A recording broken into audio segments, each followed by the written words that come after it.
The president of Venezuela, Nicolás Maduro, received International Criminal Court prosecutor Karim Khan in Caracas to establish a joint work plan between the High Court and the Bolivarian Republic.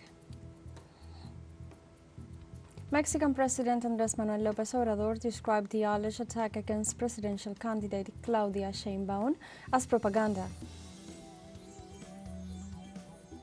And in Israel, military intelligence chief Aaron Haliva resigned due to his responsibility in the regime's failure before the Palestinian resistance operation Al-Aqsa flood.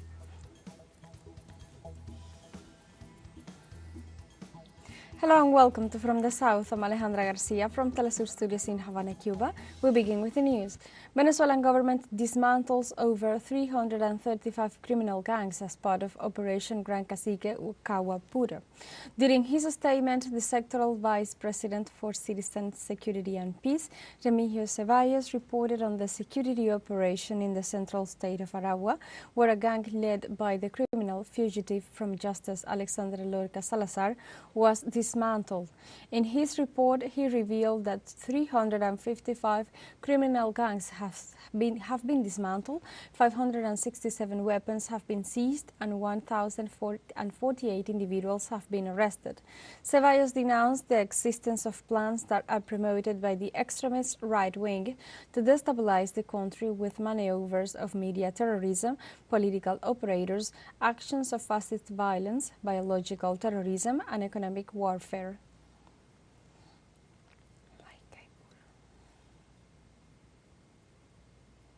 The president of Venezuela, Nicolás Maduro, met in Caracas with the prosecutor of the International Criminal Court, Karim Khan, with the objective of establishing a joint work plan between the High Court and the South American government.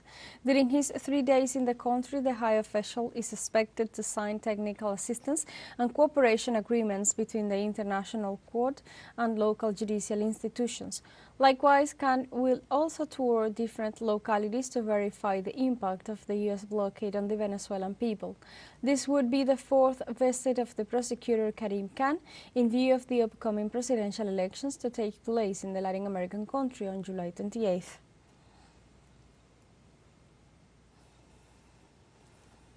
In Venezuela, people participated in the great national consultation called Communes Can Do More, with the objective of defining by vote the election of priority popular projects for the communities. 15,617 voting centers were set up in the 23 states of the South American nation for this day of voting. In this consultation called by President Nicolás Maduro, participated all Venezuelan men and women over 15 years of age.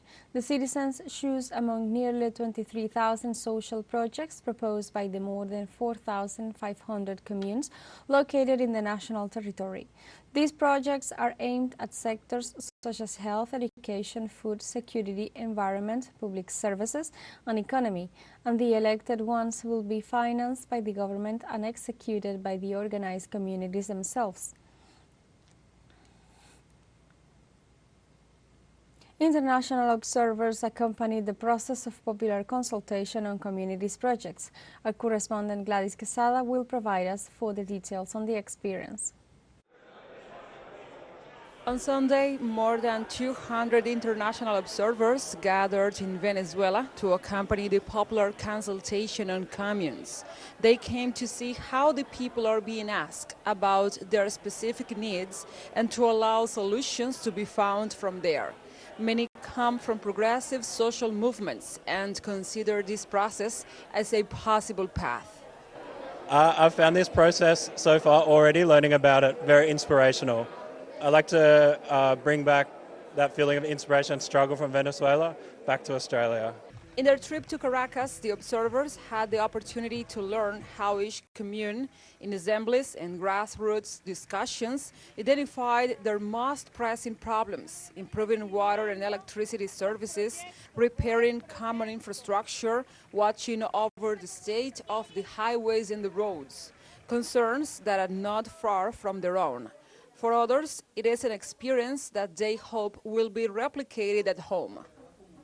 The people participation in the decision making of the various projects in the community, that is something very impressive.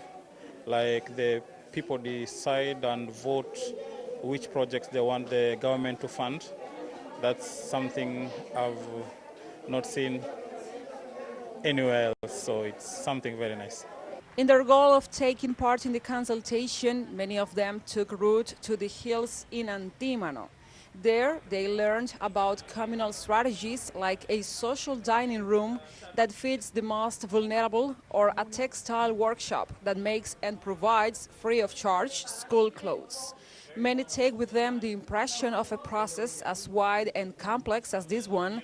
Others understand that more about popular power, and some take another values.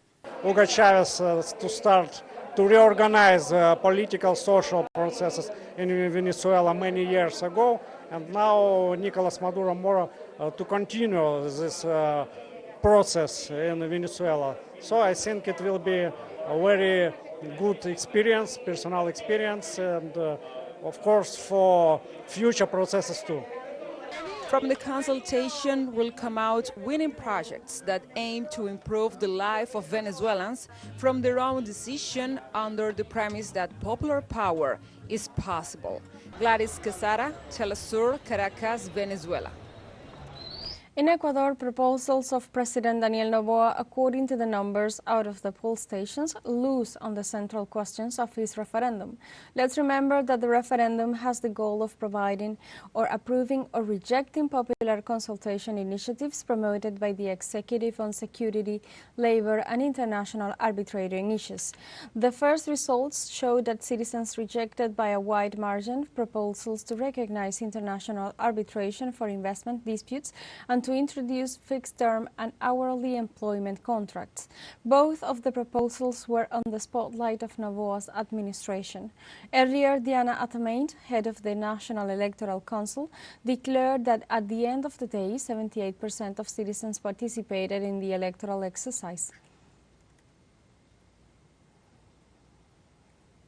Mexican President Andrés Manuel López Obrador described the alleged attack against presidential candidate Claudia Sheinbaum as propaganda. Mexican head of state López Obrador commented on the incident registered in Motoncitla with presidential candidate Claudia Sheinbaum. According to López Obrador, the fact that some hooded men detained the candidate of the alliance who will continue making history just when an opposition media was recording is a propaganda event. The head of state discarded that Sheinbaum's integrity is at risk and emphasized that if the candidates requested, security could be reinforced. López Obrador assured that the attempts of conservative groups to gain power by manipulating opinion have failed. In Peru, citizen and human rights activist Ana Estrada has become the first Peruvian to access euthanasia as a fundamental right to a dignified death. The procedure was carried out in compliance with the Dignified Death Protocol plan applicable to Estrada, who had suffered from polymyositis since she was 12 years old and was approved by the National Health Social Security. Ana Estrada's decision was based on the framework of the historic sentence in her favor issued on February 23, 2021 and ratified by the Supreme Court on July 27, 2022, where she stated that she sought to die in accordance with her idea of dignity and in full control of her autonomy. The case set a precedent in the Peruvian judicial process for people like Maria Benito, who suffered amyotrophic lateral sclerosis.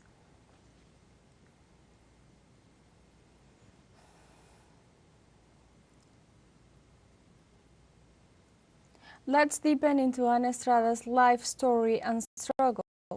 Let's start by saying that polymyositis is a degenerative disease that has no cure and causes weakness due to muscle inflammation and a lot of pain. Estrada was able to overcome the disease and disability and graduated as a psychologist, but as time went by, the pain and immobility became unbearable. Her request for assisted death was initially rejected by the Social Security doctors. Later, the young psychologist vigorously defended her right to end her life and became an internationally known euthanasia activist, receiving support from different sides. Let's take a short break. If you remember, you can join us on TikTok at teleSUR English, where you will find news in different formats, news updates, and more.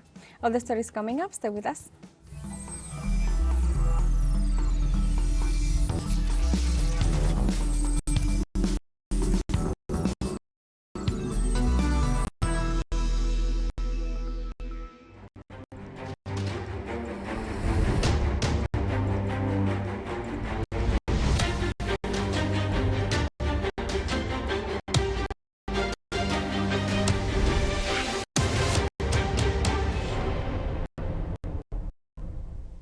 Welcome back. Israel's chief of military intelligence resigned this Monday due to his responsibility in Tel Aviv's failure before the Palestinian resistance operation Al-Aqsa flood last October 7th. The Israel Defense Forces reported in a statement that Major General Aaron Haliva has asked to step down from his post, holding himself responsible for military inaction that did not prevent the incursion of the Al-Qassam brigades, the military wing of Hamas. This would be the first resignation of an Israeli political or military official since then, in what was the biggest breach of Israel's security since its founding in 1948. According to a poll published last week, 62% of the Israeli population believes that it is time for those responsible for the October 7th failures to resign. In Palestine, medics managed to save a baby from the belly of her mother, who was killed during an Israeli bombardment in Rafah, south of the Gaza Strip. Sabrine Jouda arrived in the world minutes after her mother was killed, after the family home was hit by an Israeli airstrike at midnight on Saturday. In addition to her mother, her father and 4-year-old sister were killed in the bombing. However, at the Kuwaiti hospital where the bodies were taken, medical workers performed an emergency C-section on the woman, who was 30 weeks pregnant, saving the life of the newborn. According to authorities, at least 2/3 of the more than 34,000 Palestinians killed by Israel in Gaza have been children and women.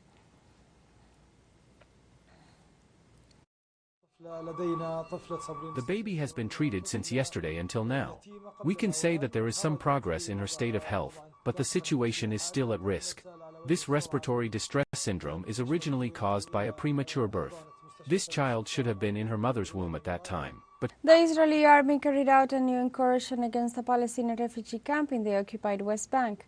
Local media confirmed that Tel Aviv troops stormed the Balada refugee camp east of the city of Nablus, as well as other Palestinian camps during the early hours on Monday morning. The military forces, accompanied by Israeli settlers, deployed patrols, armored vehicles and bulldozers to evict the Palestinian refugees. The violent actions of Israel were accompanied by gunfire and aggression against residents of Tez and other neighboring towns. According to the Palestinian Ministry of Health, at least 6 people suffered gunshot wounds during the Israeli invasions.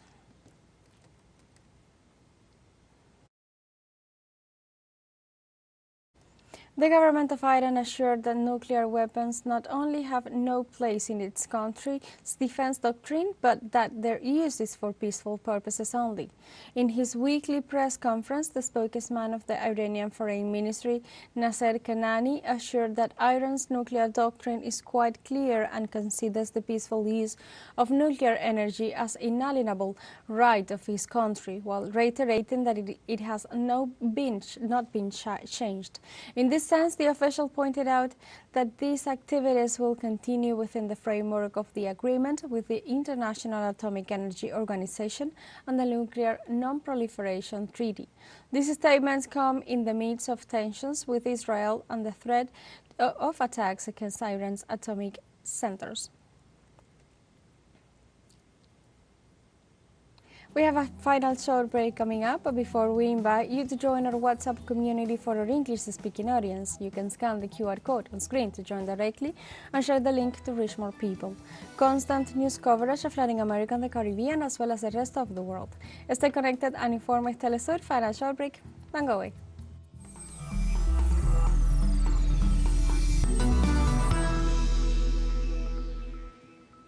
Welcome back to From the South. The Security Council of the United Nations Organization resumed discussions on Monday on the crisis in Haiti after the country registered the first quarter of 2024 as the most violent in the last 2 years.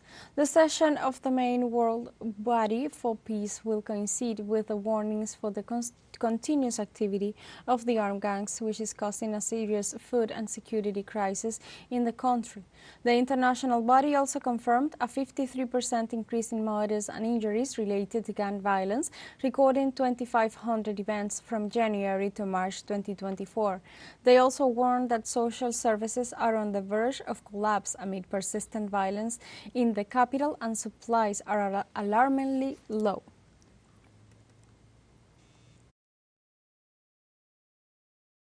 The governments of Pakistan and Iran strengthened ties, increasing bilateral agreements to $10 billion a year for the next 5 years. Iranian President Ebrahim Raisi arrived in Pakistan on Monday, heading a high-level delegation as part of a 3-day official visit. After signing bilateral agreements, Raisi and Pakistani Prime Minister Shehbaz Sharif stressed their interest in enhancing bilateral trade ties and promoting business activities in the border areas to ensure the development and prosperity of their peoples. President Raisi stressed that their peoples share common affinities such as the fight against terrorism, efforts to curb organized crime and smuggling.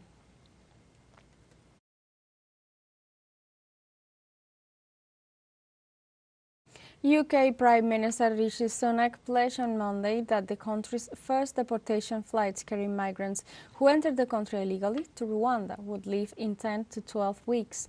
Sunak made the comments at a news conference after vowing last week that Parliament would remain in session until the legislation is passed. Sunak demanded that the unelected House of Lords stop blocking legislation allowing authorities to deport some asylum seekers to Rwanda as he seeks to make a good on a campaign promise to stop the boats that bring migrants to UK illegally. The plan has so far been stymied by a series of court rulings and vocal opposition from migrants advocates who say it is illegal and inhumane.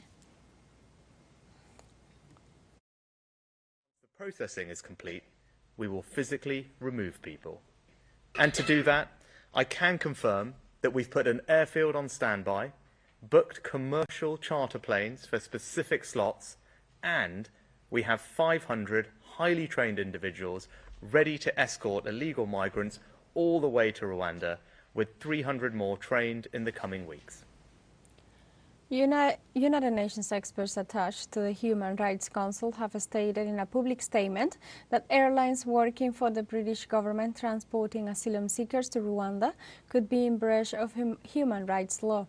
The experts state, even if the UK-Rwanda agreement and the Rwanda Security Bill are passed, airlines could be complicit in human rights violations. Experts also indicated that if airlines and aviation authorities give effect to such state decisions, they must be held accountable for their conduct. Experts underline that in the United Nations Guiding Principles on Business and Human Rights, aviation regulators and business actors are obligated to respect human rights. Finally, the 3 United Nations experts signing this warning are Siobhan Mulally, Gehad Mahdi, and Alice Yale Edwards.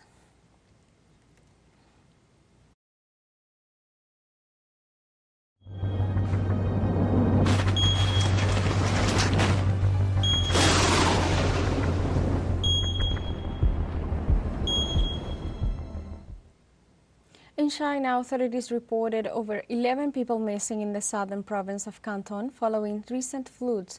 The Provincial Department of Emergency Management added that a total of 53,741 people were relocated, of which 12,256 had to be urgently resettled. The agency also confirmed that 3 people were found dead in the city of Changchun, one of the areas with the highest level of damage caused by the rainfall. Local authorities urged the public to cut off power supply in high-risk areas, as well as to suspend outdoor activities and events. We have come to the end of this news brief, but you can find these and many other stories on our website.